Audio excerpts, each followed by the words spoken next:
Prepare Kansas is an online challenge. It's a month-long emphasis to help Kansans get prepared for disaster.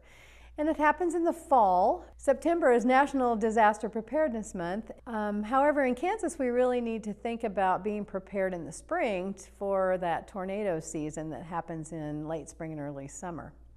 So it's important to take advantage of this online challenge.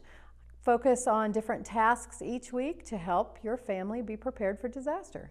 You can sign up by going to our blog that has the registration. So the URL for the blog is blogs.ksu.edu and then /PrepareKansas. And so I guess I should also say what makes this unique is that you register to participate in the blog, and then you get emails weekly that tell you what the challenges are for the week. And there's 2 to 3 challenges each of the 4 weeks in the month.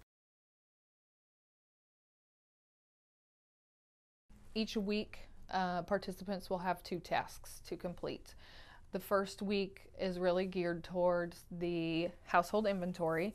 The second week is focusing more on insurance type related topics and why it's important to have auto, home, renters, life insurance, and all of those policies up to date. The third week is all about the grab and go kits, putting their insurance papers, copies of them, copies of the household inventory in that grab and go file. The fourth week in September is all about communicating, talking to their other family members, maybe a trusted neighbor or family member, so that everybody knows where the kit is.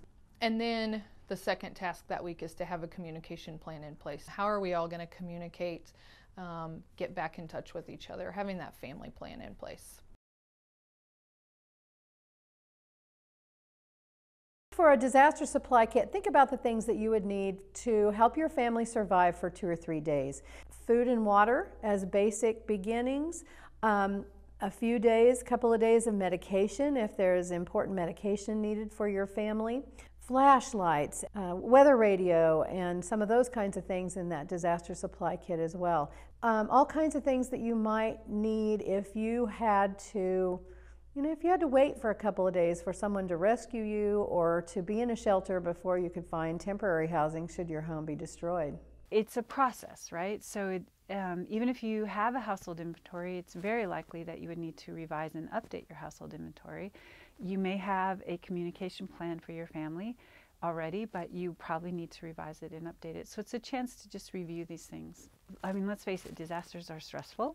And so the first and most important thing is it can cut down on the stress, and then you'll just be able to recover that much more quickly.